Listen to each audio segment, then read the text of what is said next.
You're listening to The Low and No Show, a podcast that tells the inspiring stories from brands and the founders. My name is Johnny Stevens, the founder of Better Without, the app that helps people discover low and no drinks. I'm sitting down with guests to hear their stories, learn about their products, and the lessons they've learned. Hello and welcome to another episode. I'm here today with Zoey. Now, Zoey is from Fungtn beer. Now, I think this is a fascinating story. It's another lockdown baby, and I'm really interested to hear what Zoey has done. Zoey has created 3 beers, and I'm really keen to understand some of the challenges she had having created a drink, and actually maybe some of the challenges that lockdown and COVID has brought. So, hello, Zoey. Hi, nice to be here. Good. Looking forward to having a good chat. Good, I'm glad. So let's start off with, you started last year. Talk about why, and I guess a bit more about the products. Yeah, so I've been working in the mindful drinking space, if you like, for just over a year. I was working with a restaurant group called Redemption, which at the time were alcohol-free, vegan, gluten-free, and was working with them running their restaurants. Started to see non-alcoholic products. This was 2 years ago now, or just over a year ago. We're starting to see how there were more non-alcoholic products appearing. So when I started with them, we had 1 spirit and a couple of beers in bottle. And it happened to be the point when I was working with them was when the non-alcoholic sector really kind of had its first boost in the UK. So, by the end of working with them, we had Lucky Saint on draft. We had about 10 different spirits. We had, again, about 10 bottled beers. We had cider, we had wine, so it was at that really crucial point when the market was expanding. And I started to reduce my drinking. I've never been a huge drinker, but I wanted to definitely not have the hangovers that meant I just wasn't getting on with stuff that I needed to do. Yeah. And I just fell in love with non-alcoholic beer. It was such a perfect vessel, I found, for being able to be part of an adult occasion, drink something a little bit special, but not come up against all the questions if you were drinking soda water or if you were even drinking a non-alcoholic cocktail. So, if you're walking around with a pint or you're walking around with a bottle of beer, it's very hard unless they really squint up at the bottle to see what the ABV is. So it's one of those things you could kind of get under the radar. And because most non-alcoholic beer is made exactly the same way that normal beer is made, in exactly the same ingredients, I found that the alcoholic beers really got up there in terms of their flavour profiles quite quicker than some of the other non-alcoholic counterparts. So I became an avid non-alcoholic beer drinker. And at the same time, I've been taking medicinal mushrooms for probably about 5-6 years now. I discovered them on a trip to California and hadn't really heard of them. I'd always been very healthy and into health and wellness and different plants and superfoods, but this is the time when medicinal mushrooms are really kind of coming up into some commercial products, especially in the States. So just fell in love with them, started having them in my coffee every morning, researching them, reading around the health benefits and what they have been used for and had been used for in the past, and just thought they were an amazing product. And then this little thing called coronavirus, I don't know if you've heard about it. Yeah, that happened. And at the time I'd left Redemption and was launching a consultancy for mindful drinking and helping brands create their lists and update their products and helping businesses kind of integrate no and low into their model. And then obviously everything closed. So I was at home really thinking, okay, what's next? Because it's pretty uncertain times. And I'd had this idea of incorporating medicinal mushrooms into beer for a while, but just hadn't had the headspace or the time to do anything about it. So it really was a lockdown baby. Sat in my garden, thinking up combinations, doing a bit of tinkering, and then eventually launched the company in May and started working with a flavour, like a master brewer to develop the liquids. And we launched in November. Wow. So very, very early days for you. Yeah, really early days. But I think because I've had this idea in my mind for a while, and because from the get-go in May, it was happening. For me, I'm like, launching in November and planning it from May, I was like, oh my God, I'm late. I wanted to be out in August and I wanted to do this. And then not understanding the huge task of launching a product. And actually, once it comes out of your brain, thinking up the idea is the easiest bit, I think. And it's once it gets out of your brain, then the logistics that are involved with creating a product and all the third, fourth, and fifth parties that are involved getting your product to market. Time frames definitely are extended to what you think they're going to be. It's interesting, isn't it? Because you've obviously got a time where you've had chance to take a step back, go right, almost May, not a lot was happening. You've had chance to use that time to put it into action. But actually, when I've spoken to previous guests, it's like suddenly trying to get hold of products wasn't always easy. Businesses, were starting to sort of come back, but actually, I think it was almost a slow start for a lot of things. Did you find it hard to get some of the products and the mushrooms, that kind of thing? Yeah, so that bit was okay at the beginning. I found a really great supplier that I could get the organic products from, and they hold a lot of stock in the UK, which was great. So that bit was easy. The bit that got difficult is we'd done some small batch brewing in our kind of brewing lab, if you like, and had created the 3 SKUs, and then went, right, let's scale and find a brewer. And it happened at the point of kind of when we were going into a bit of a second lockdown. So the brewery had been closed for ages, and actually brewing yields were down really low. No one was brewing because the on-trade wasn't happening. But then everyone was ramping up their online sales. So at the time we went, right, we're ready to brew. All these brewing slots that had been free, and we were like, oh, this is a great time, there's loads of availability. Disappeared. And then, our brewery, somebody was sick, so everyone had to have COVID tests, so the brewery was closed for 2 weeks. Luckily they didn't have COVID, but it meant that work stopped, and little things that you don't expect to happen. So for those people listening that have seen my product, I've got a very cute curvy Stein bottle, which you see it more in Europe. You don't see it very often in the UK. And I was like, this is great. This is a point of differentiation. Not many brands have it.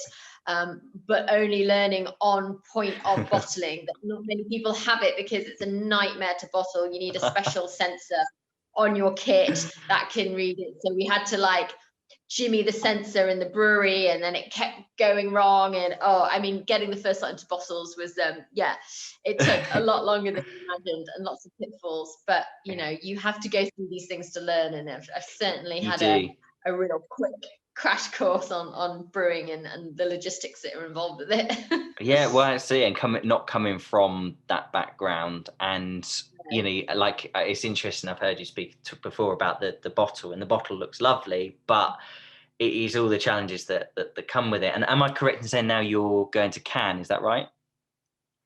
We're doing both. I found an amazing brewing partner who can do the bottle, and they also do cans. So our last batch that we've just brewed, we've got cans out as well now, which is cool.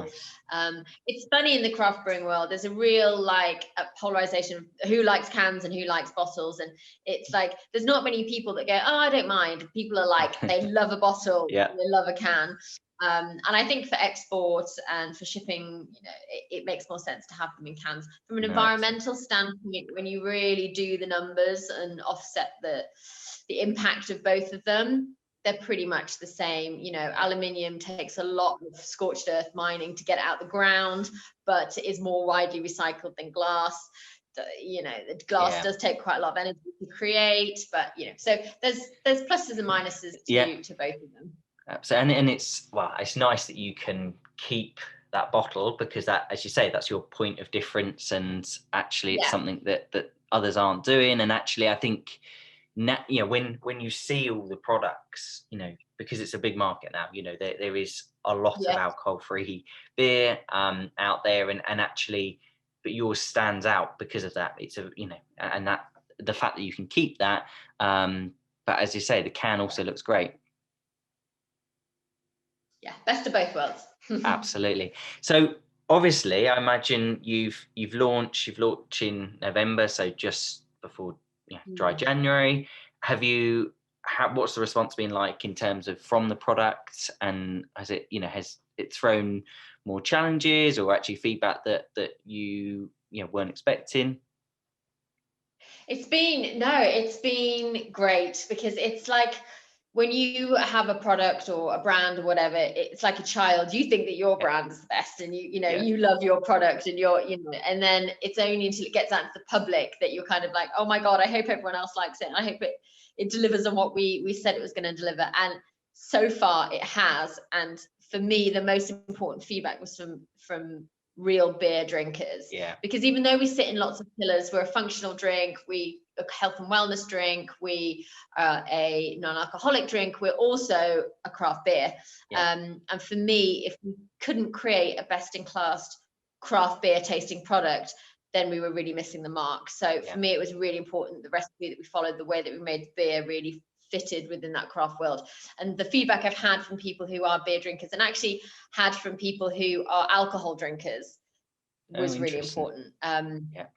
Yeah, and I think it's a bit like when you're kind of in the plant-based world with plant-based food, if you're creating a burger, a plant-based burger, a vegetarian and a vegan really aren't your target market. No. It's like, you want to attract the meat eaters. And I want to get people who drink beer. And there've been so many people that have gone, do you know what, I really like your beers, and I drink them during the week, and then I still drink my favorite ales and stuff on the weekend. Nice. Which is great, because this is the way I think the future of the beverage market is going. It's no longer this polarized, has alcohol, doesn't have alcohol. It's just like a load of great tasting liquids with their specific targeted occasion points. The adult market and the evening market, and the levels of ABV in them are just going to be like an ingredient. So some will have the ingredient of alcohol, some won't at all, some will have a tiny bit. And I think, as that market grows, what's interesting is seeing people who, it's no longer just a sober space. It's not just people who don't drink or can't drink. It's like, we're just creating great tasting liquids, and you integrate them into your ceremonies however you see fit. I think that was interesting. And then the second scary thing was, we did a relatively small batch to begin with. We brewed 5,000 cans or 5,000 bottles, which in brewing terms is not much. And we sold out of them really quickly. And then the scary part was scaling up from like a smaller brew up to like a 32,000 hectoliter brew, which is like 15,000 bottles. And so I was just like, oh my God, what if it doesn't scale? And what if we can't get the taste? Tasting that first beer off this last brew, I was just like, I've got 15,000 bottles of these now. So if it doesn't taste right, I'm really going to panic. But luckily, my brewer did an amazing job, and it tastes perfect. In fact, we might have even improved it on the first brew. So amazing. It's good. Amazing. And it's really interesting, because this is a point that almost every episode we've done so far on this podcast has looked at, actually, this line between non-drinkers, drinkers, actually it is changing. This isn't just a trend. It's very similar to the vegan vegetarian trend, and not trend, sort of movement. And I think actually it is one of those things that if you can impress people who are real avid beer drinkers, and that is your market. I often see online, it really annoys me, beers, non-alcoholic beers being absolutely slated, and it's slated for all the wrong reasons. And it's, some people naturally are just going to be like, it doesn't have alcohol in, and no matter what you do, you're not going to convince them. But actually, the more we get into just the general public in terms of, try these beers, people drink a beer because they want the taste of beer. Most people aren't drinking beer because they want to get drunk or anything like that. So, it's absolutely that balance of, you may want in the week that you drink a non-alcoholic beer, or, as you say, whether it's a functional drink or anything like that. And I think that's what's really exciting. And what you're doing as well is that, as far as I'm aware, there's no other sort of beers like you're doing. And I think it's what a real differentiator in terms of bringing in the mushrooms. We know obviously you've got CBD beers and that type of thing, but actually the Yeah. mushrooms is a real different point. In terms of the mushrooms, talk me through the mushrooms you use, sort of the benefits, everything like that.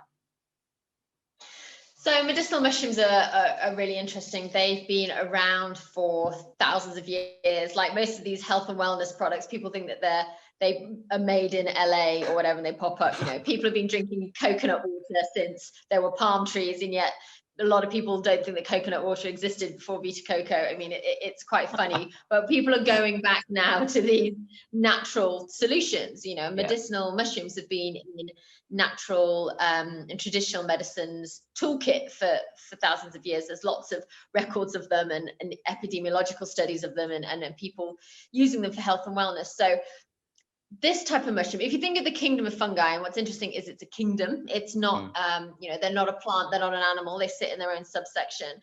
And there are hundreds of thousands of different varieties of fungi. And we're only used to kind of like a few of them, the button mushroom, the portobello mushroom, you know, the magic mushroom.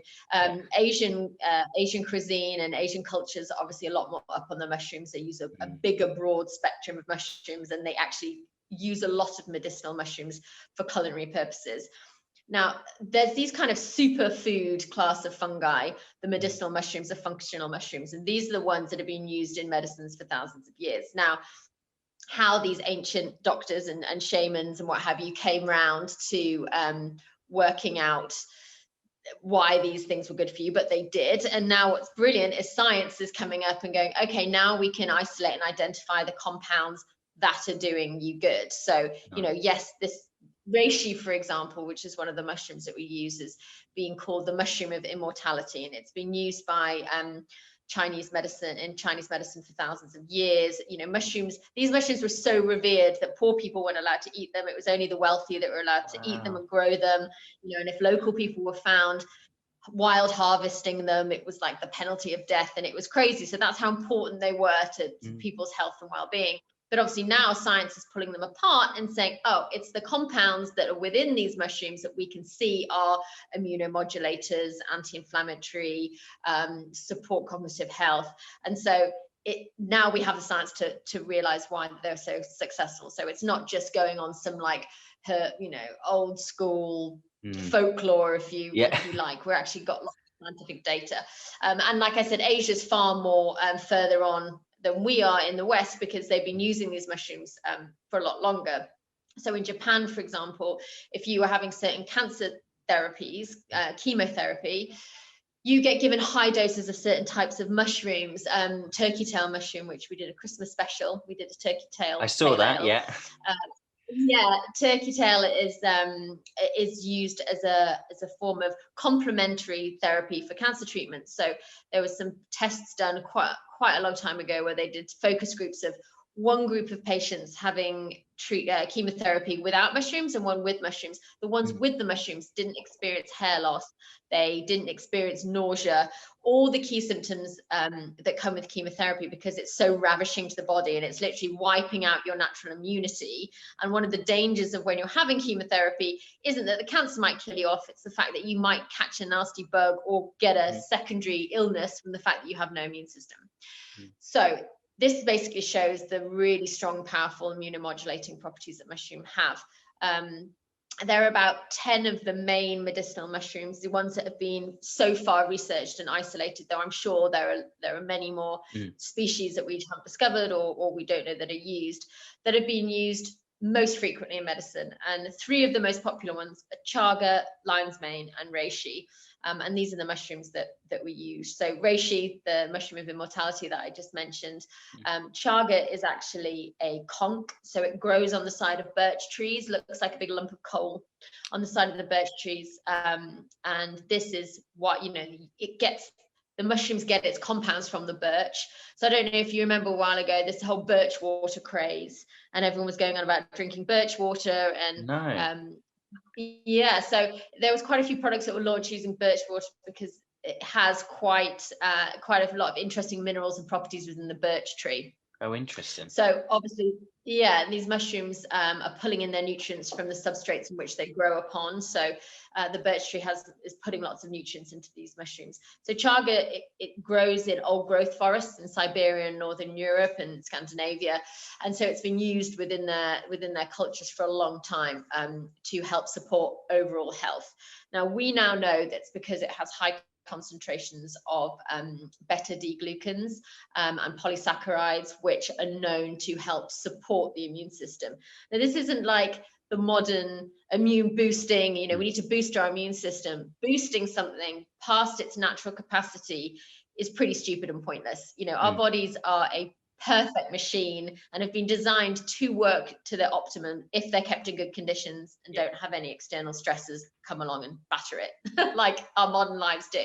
So really you want to have things in your diets that help support your immune system, support natural function, and help your body to do its natural job. Once you start adding something into your diet and into your body that boosts it, the worry is when you stop the boost, you'll drop down to a level that it was before when it wasn't working properly. So this is when we get into the class of plants and fungi called adaptogens. This phrase was coined in the 70s by a Russian scientist that was working on how he could supplement the Russian army with different plants and herbs that would increase their stamina, increase their immunity, and make sure that they were fighting the best they can. And an adaptogen basically means helping your body adapt to natural stresses and helps your body maintain its natural levels of homeostasis. And these are the compounds that we're seeing time and time again within these mushrooms. Lion's mane is a super interesting mushroom. So it literally looks like a big shaggy mane. It grows on the side of trees. Wow. It grows in the UK. It grows in Northern Europe. And it looks like this big wild mass of white hair. It's a culinary mushroom, so you can eat it. It's really interesting. It tastes a little bit like smoked chicken. Wow. And it has quite awesome. Yeah, some people say it has like a slightly shrimpy or crab taste to it as well. And it's, you find it in artisan farmers markets and stuff in the UK and in London. So it's been used in food as well as in medicine. But lion's mane is fascinating because it sits under the class of an adaptogen, but also a nootropic. So it contains really specific compounds that help our body produce certain factors that our brains need for healthy development. So we produce a compound called nerve growth factor, and it does kind of what it says on the tin. It helps nourish your nerves in your brain. It helps ensure that they repair properly and have the nourishment that they need to help combat all things like dementia and loss of focus and tiredness. And this mushroom actually naturally helps your body create this growth factor. And there's a lot of research that's been done with lion's mane in terms of cognitive health, improving memory, and even to the point of helping and supporting patients with things like dementia and neurological degeneration. So it's fascinating. Yeah, and there's loads and loads of science and data. Yeah, there's loads of data out on these mushrooms and loads of scientific research, and more is coming out every day. So it's a super exciting time for fungi, and I think 2021, we're seeing mushrooms and fungi coming into so many different things, everything from compostable packaging to clearing oil spills to helping natural bioregeneration to making vegan leather to protein sources. Wow. I mean, it's pretty much nothing that mushrooms and fungi can't do. So I'm super exciting. Super excited. I'm helping forward that. It's amazing. It's fascinating. I mean, I knew part of that from previous conversations, but just the depth of information and I think there's a real a lot of education that's needed because I think that there is so much in terms of some of the health benefits, the medicinal side, but it just gets lost. And I think correct me if I'm wrong, but I think mushrooms almost sometimes have a bad name because people, magic mushrooms, people go, oh, I'm not touching that. And I imagine from an education point of view, it will take time to actually change that perception. Yeah, and it's helping getting them into the mainstream. I mean, like you said, it's either mushrooms. A lot of people don't like the taste of mushrooms or the texture of them. So, we just think about them as mushrooms on pizzas or mushroom risotto. And if you don't like mushrooms, going, oh, there's a beer that's got mushrooms in it, you're going to think it's a bit weird. Or it's like the whole confusion with CBD, THC, you know, is it going to get me high? You know, are these going to, so, you know, our strapline is magic, but not as you know it. It's like, it won't get you high and it doesn't taste like mushrooms. But you're right, there's loads of education to do around that. But I think what makes me feel we're in quite a good position now is, you know, there's been lots of information, even just at the start of this year, you know, trends for 2021 in health and wellness, fungi, adaptogens, mushrooms keep coming up again in kind of trend reports. We're seeing that, you know, the functional drinks market is set to hit about 205 billion by 2024. You know, we've got loads of people really taking a deep dive and an interest into their personal health and wellness, and lots more information coming out about it. And there are, you know, there's a brand called Sigmatic in the States, which are a mushroom brand, but they make mushroom coffees and supplements and wellness shots. And they've done a really good job at, you know, take their whole motto is like on shrooms, and they've made it not hippie, not weird, not kooky. They've made it cool. They've made it approachable. And really that's what we want to be doing with this functional beer, is kind of bring it out into the mainstream. And I hope through our listings, and I hope through where you'll be able to find us and see us, and also by the fact that we sit in a really unique space between alcohol-free health and wellness, non-alcohol and functional drinks. You've got lots of different pillars to bring people in craft beer. You've got lots of pillars to bring people into it. So it's not like we're just making a chaga drink that's just got chaga mushroom in it, and it, you know, we're very health and wellness. We sit in that real solid space, but we, you know, we're also a beer. So you'll hopefully will be getting alcohol-free beer drinkers, getting people who understand mushrooms and adaptogens and want to get them into their diet. So you're pulling in lots of different people from different places. And I hope because of that, the message will be amplified in these different sectors. And, you know, I want to be as many places as possible talking about mushrooms, talking about medicinal mushrooms. But it's, you know, from a product point of view, it's quite difficult. We still have to be careful about how we talk about the mushrooms because they aren't on an approved list. So like you can talk about vitamin C. Vitamin C helps support your immunity. The powers that be have told us that that's okay to say it. Great. So you can say that, you can put it on pack. You know, mushrooms are still, you know, they're still considered an alternative, sitting within the alternative health world. So even though everything I talk about on our socials, on our website, any article or studies that I reference, I only ever reference peer-reviewed scientific papers, you know, that I pulled from medical journals.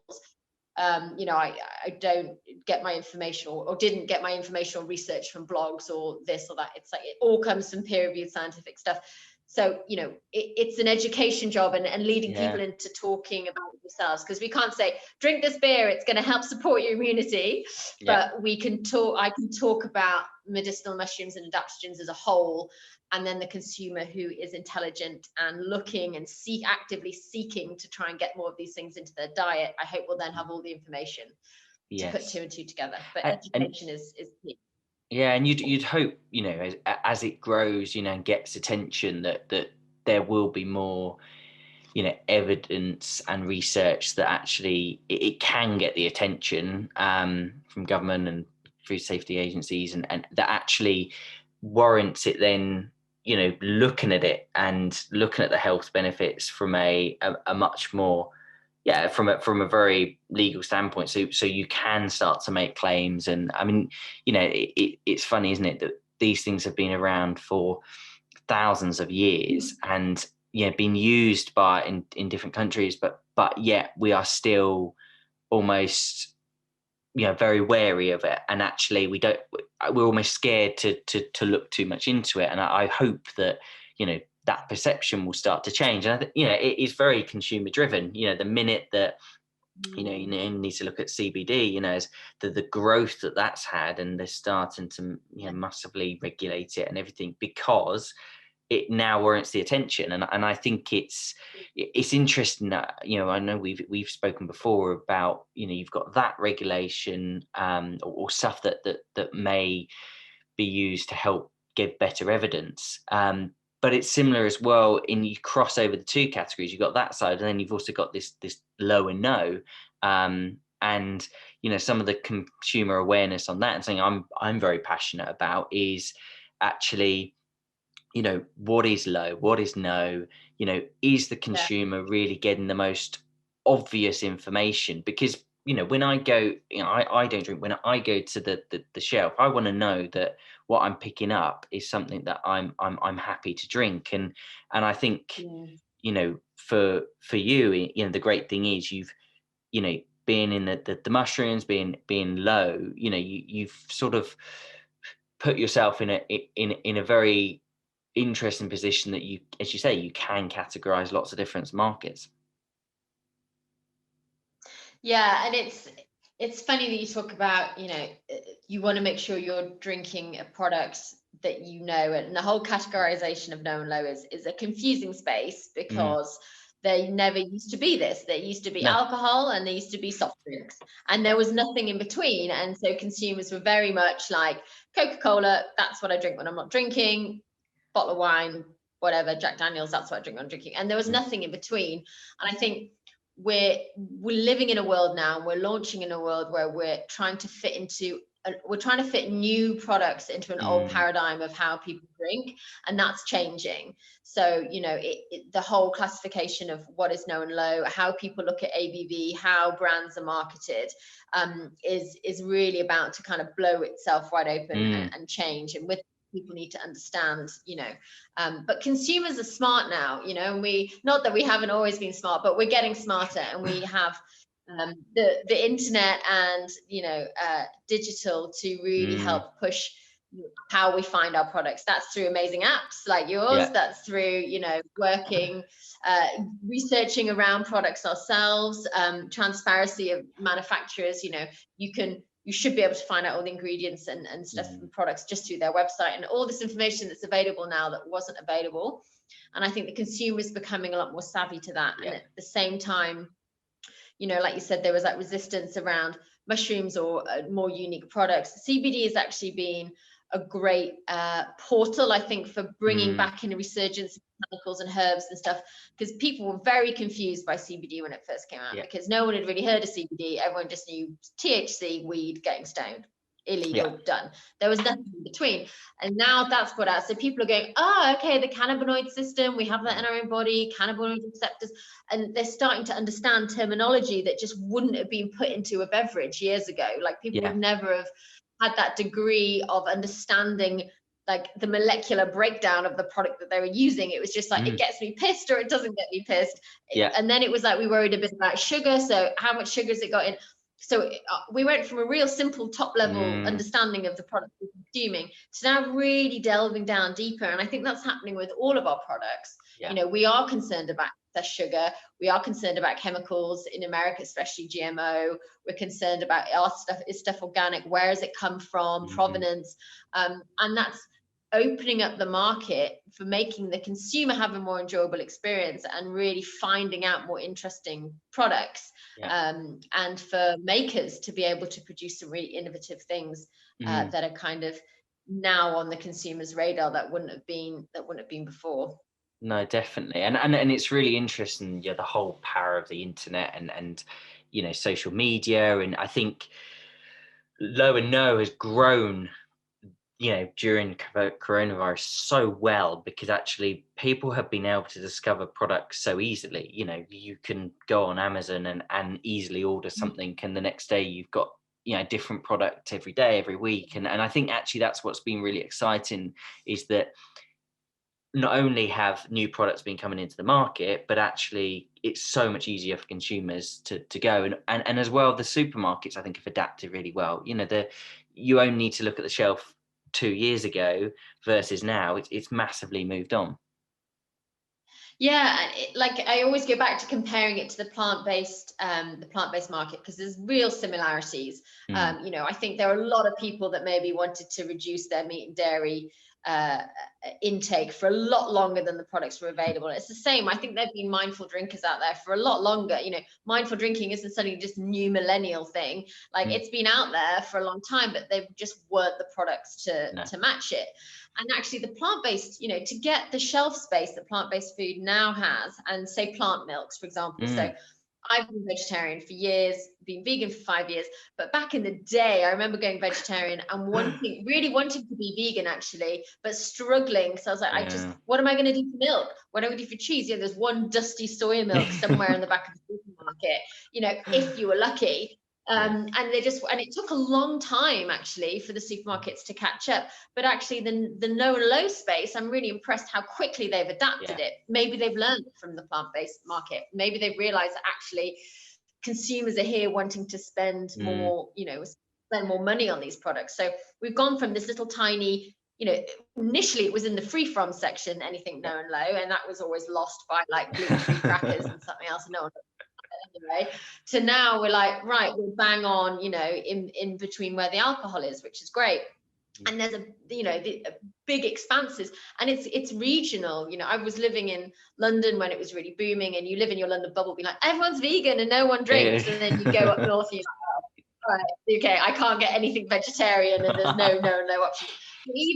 Even up north, you know, we've cottoned on really quickly up here too, and even your local supermarkets have got at least one or two non-alcoholic beers, probably a couple of non-alcoholic spirits, and the market's really catching up to that, because that's what really drives the change. It's like you might have an amazing product and everyone you speak to wants it, but if people can't get it easily, if it's a real pain to get your product, you fall very quickly out of the purchase decision making process. You know, if I want a non-alcoholic beer, I'm in my supermarket, you know, even myself, when I'm not drinking my own product, a lot of the time I'll just take the non-alcoholic beer that the supermarket I'm in has. You know, and sometimes that works out for me and sometimes that doesn't work out for me.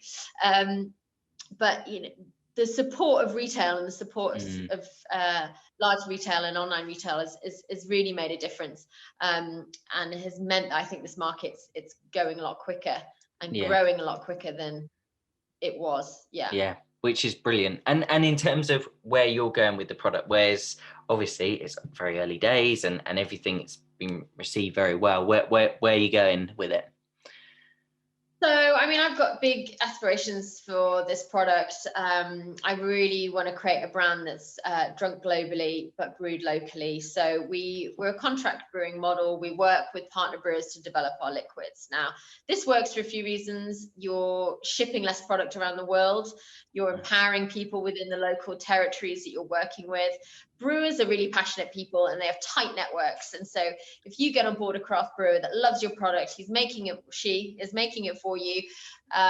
Already they've got networks and tentacles in their regions. So, you know, you've kind of got a foothold within the country. Also, then people have an emotional attachment when a product is made in their country, even if they don't really know it. So, you know, if Fungtn moves to Australia and they go, oh my God, but they're actually brewing it in Australia too, then there's that secondary kind of emotional attachment the consumer has to your brand. And I think you can grow and scale a brand quite quickly in that way. I'm, you know, quite impatient, and I'm not taking the advice of people saying you have to establish your home market first for, you know, a good 3-4 years. I'm like, nah. The way that the no and low world is moving, and this like third culture world that we live in, where especially with COVID, brands don't have to have a geographical location. You know, I live in Wales, my beer is brewed up north. You know, I work with bottle shops in the south, and, you know, I'm shipping stuff out to Europe and having conversations with people all over the world. I think creating a third culture brand that just, you know, your brand sits in the ether, people interact with it digitally, but then it can be made in one place and it's sold in another place and shipped somewhere else. So we want to be able to be working with partner brewers quite quickly in different territories, and speaking to some really exciting people around the world. I mean, the no and low market in America is really exciting. It is. There's loads of really passionate individuals creating bottle shops, creating venues. I've spoken to people in Texas and Denver and California, and not just in the countries not in the places that I thought, like California, done. Everyone eats mushrooms and drinks beer. But actually, you know, Texas, I've spoken to a few people who are setting up businesses in Texas, in Boston, up in northern states, and people are really passionate about it, and that's what I love about Know and Know. And I think that's why the business needs to expand and scale quite quickly, because at the moment there are a lot, but there aren't that many Know and Know brands compared to regular brands. And when you find something that you love and there's not many of it, you get really passionate brand evangelists, really passionate people that care about your brand, because you're like, oh my God, I've just wanted my go-to beer, or I just want my go-to gin and tonic. And when you find the brand that's doing that for you, you're so excited.